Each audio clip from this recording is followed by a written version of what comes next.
It's alright.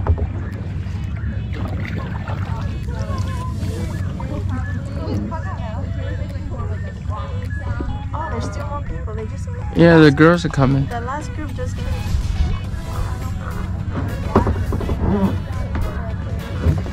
I'll go forward a little bit. Paddle to your left, your left. We'll get closer to the guide. There's one bird singing. See the bird? Can't hear what she's saying.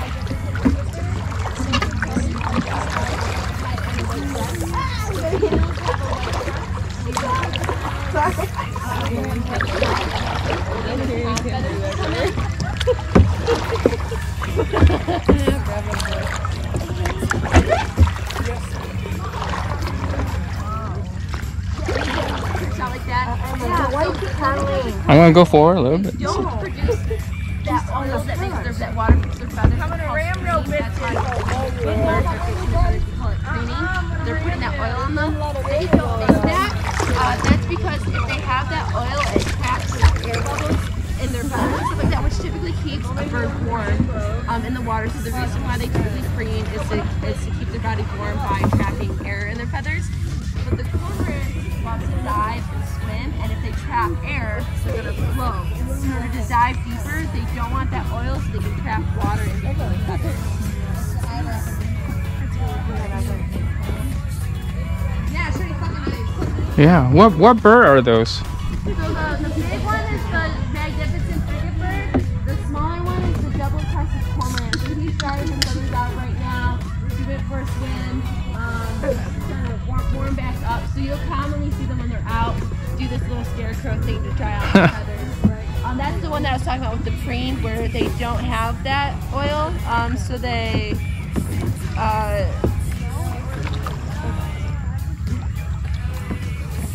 don't have that oil, so they can trap water instead. All right.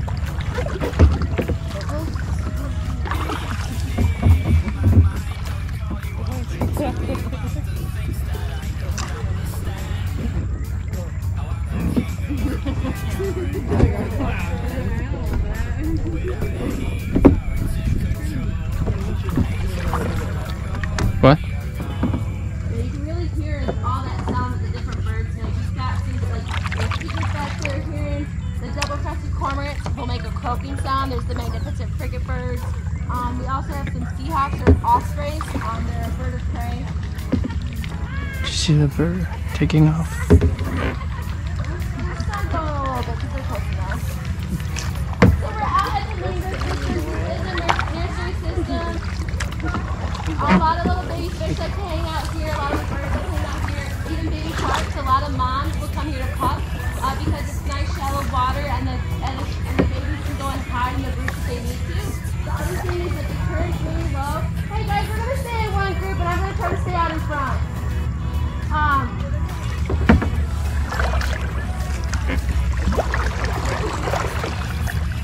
And the other thing is a lot of times we stay here when they're small because they're not big enough to fight with their currents to the reef. So we start out here and then eventually as we get bigger and stronger we head out to the reef system. It's kind of the same thing. Okay, pedal to the left. To the left, so we go forward. It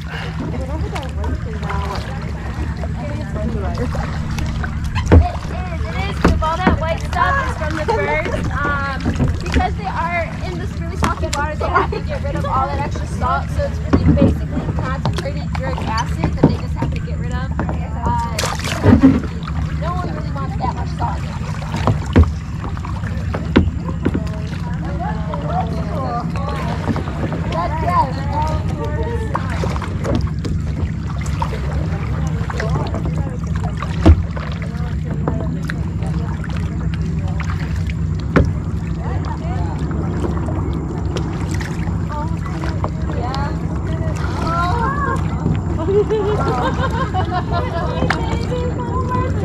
Oh, sorry.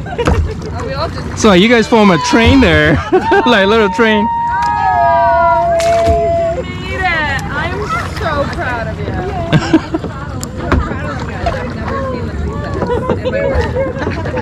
life.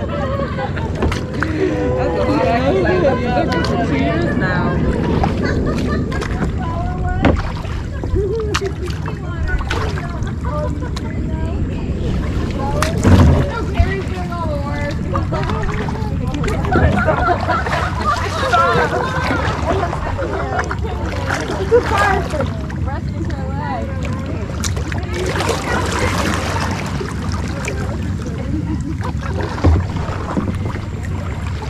Are we going in? No, we're not. No.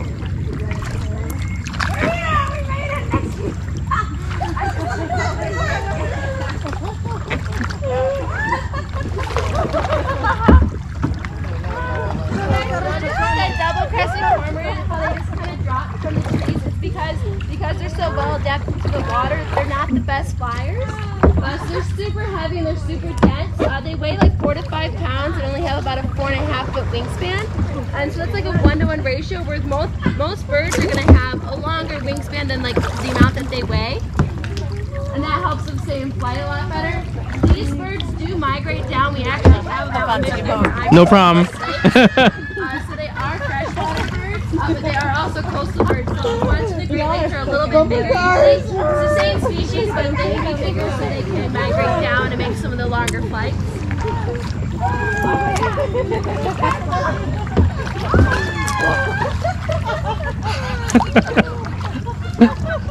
This is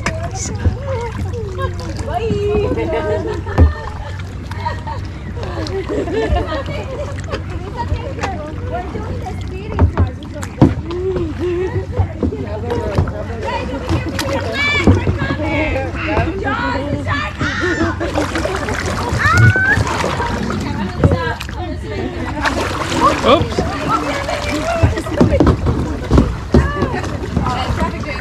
Traffic jam. What's that? This is a horseshoe crab. Horseshoe crab? Even though the name is a horseshoe crab, it's actually a type of, it's actually closer related to arachnids, so some people call them a sea spider. These claws don't really do anything. She's just a little herbivore. That tail doesn't really do anything either. She's honestly more just trying to flip over. I keep calling it a she because it is a Another female. wonder. I can tell based off of her size. The females are a lot larger. The males are pretty small. And she isn't really active. I know. You're fine. But these little guys are actually how we have our COVID vaccine or any other vaccine. Any shot that you get, it has to be tested through her blood first. Huh. They have a really special blue blood that has like cerulean in it. And we don't have any better alternative than her blood. It's like a purity test. So anything that goes in our body actually has to be tested with this, because if there was some type of toxin or something, it would actually start like forming like clumps. So she's like anything that we have. So they're really important for a lot of research. I know. She also has 10 different pairs of eyes. She's got some up here, wow, some there, and then some near her back. Does anyone want to try to hold her? Anyone here? Do you want to try to hold her? She can't really do anything. I hold her this way. So I'll do it.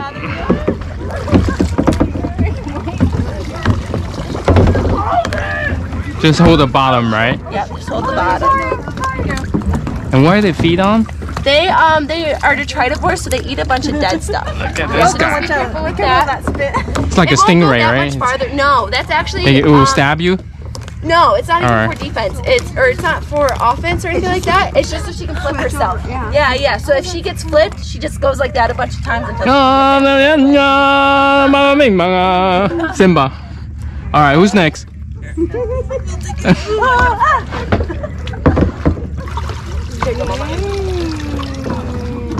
Careful with that though, just in case, because it is pointy. It doesn't like hurt that bad, but if you get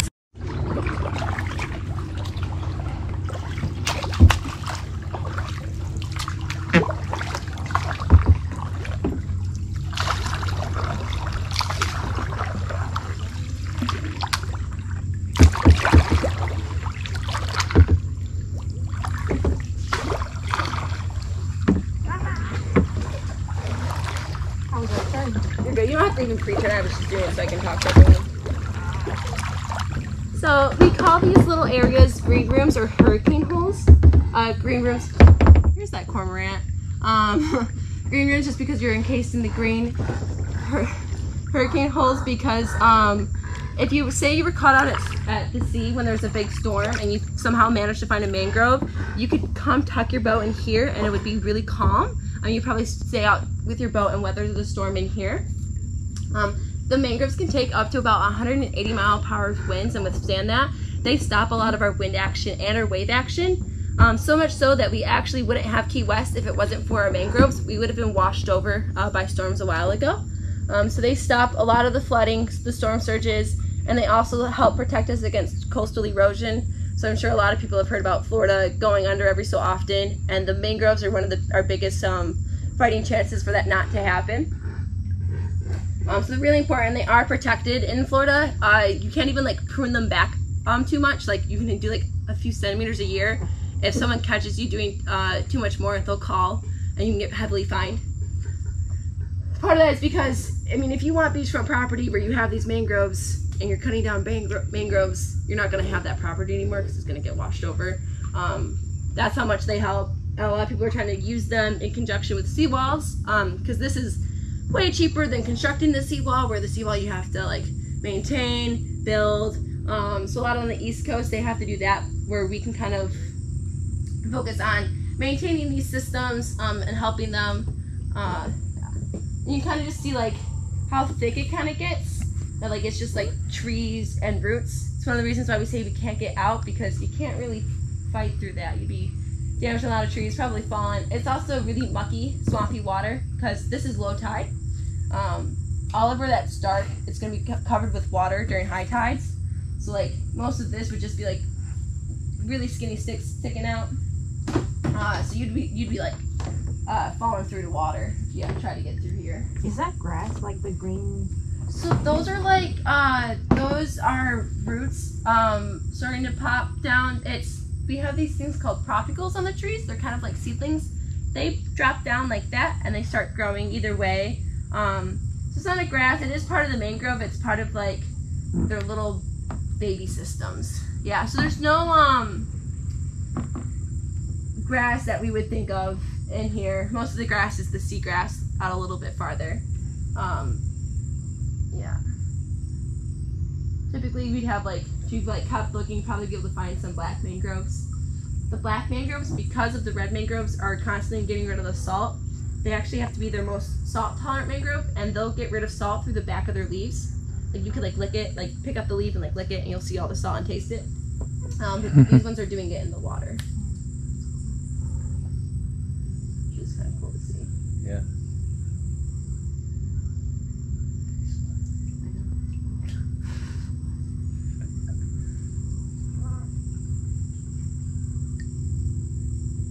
Yes, all the croaking, those are the cormorants. Of course, we hear some bugs. That higher pitched one, I think, is an ibis, like the Tweety one. And there's a gator right there. We don't really get them. It's possible, but we don't really like, not like the Everglades. It's nothing like, it's that they all stay up there. I definitely had a lady that was like almost didn't want to go on because she's like, I won't go on if there's an alligator. I was like, we won't see one. I've never seen one. We don't really like it down here. It's a little too salty. Yeah, we're gonna head out because the no-see-um, we call them no-see-ums, like the bugs that you kind of feel that you can't see. Yeah, No-see-ums, yeah. they're like gnats. Yeah, just go. No, go backward. Reverse like this, like instead of going forward, you go backward. All right. Oh, no, you're good. All right, now I'm going forward, so we can turn. All right, let's go. So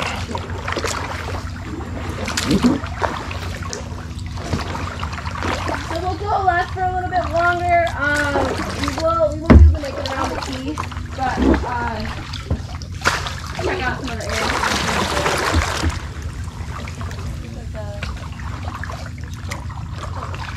Go that way. Go right. So she can go first. She can go first.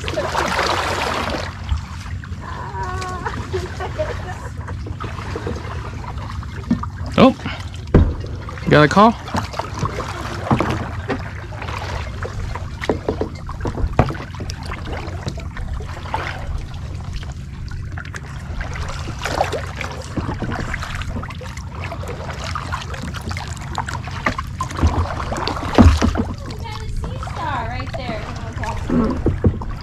Where?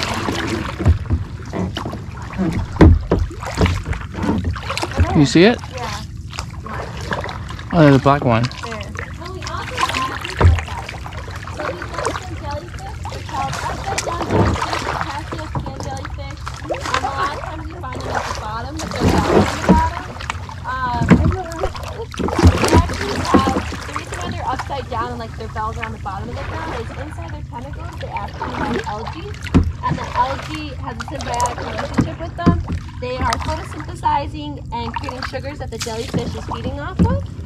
Go that way. Right there. So the algae makes sugars, the jellyfish gets to eat it, and then the jellyfish gets to protect them. Those are the ones that I was mentioning are on the ground. They do. I picked it up because the stinging isn't that bad. It's more of like a light itching. But I also just don't want to step on one. Coming on that side. They also, there's a oh yeah. They in the water, it's worse idea to pick them up because they secrete a mucus that just gets everywhere. So like one time I did that, was not thinking, and I got just my chest was really itchy for a little bit, but on my hand it's like fine. They just kind of chill out. They're actually also called Cassiopeia jellyfish. I don't know if everyone is aware of. There's a constellation called Cassiopeia, and it's from the Greek myth. There's this like really beautiful woman that had a really beautiful daughter, and she believed that she was one of the most beautiful people, and that her daughter was more beautiful than Poseidon's children. Poseidon didn't really like this, so the story goes that he took her up and threw her into the sky, and she got stuck there, and she ended up upside down.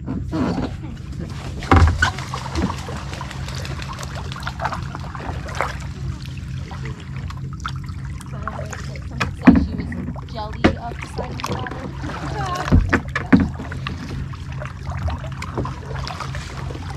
And you can see them more. There's a couple right there.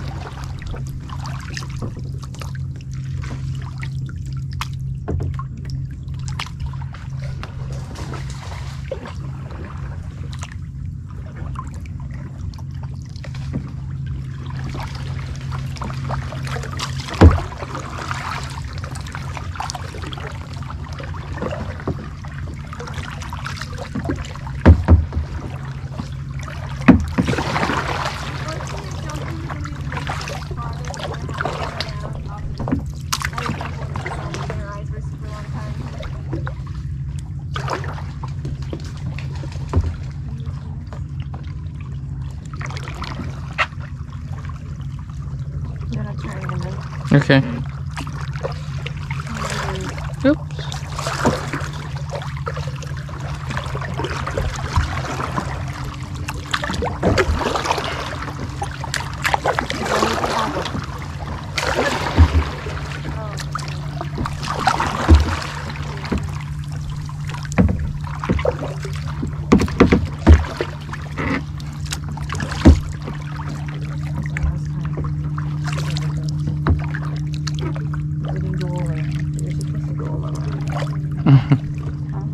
Who?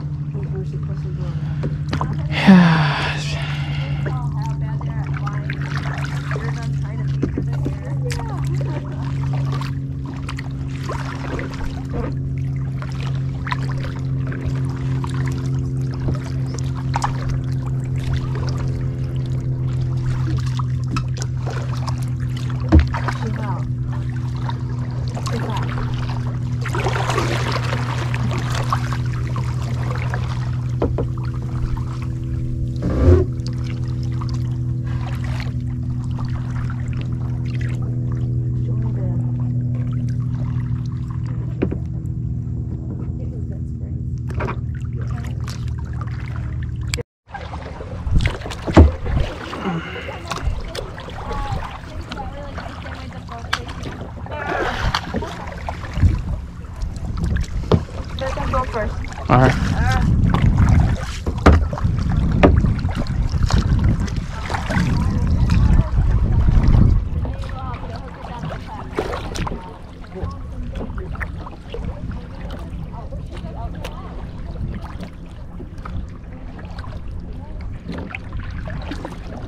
Should we go behind them? Yeah. Just wait. Come on. We're going.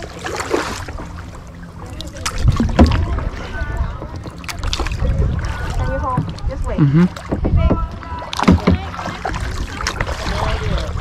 I'll get you. I'll take photos of everything up.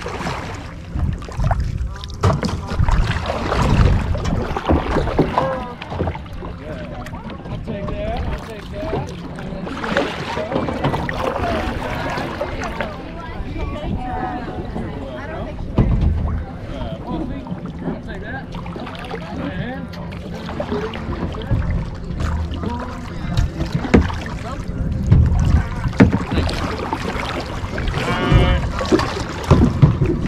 There you go. Come at me. Hey, Emily. Sorry. Emily, get to work. Yeah, let's go. Okay. Emily, you want to toss some red wine?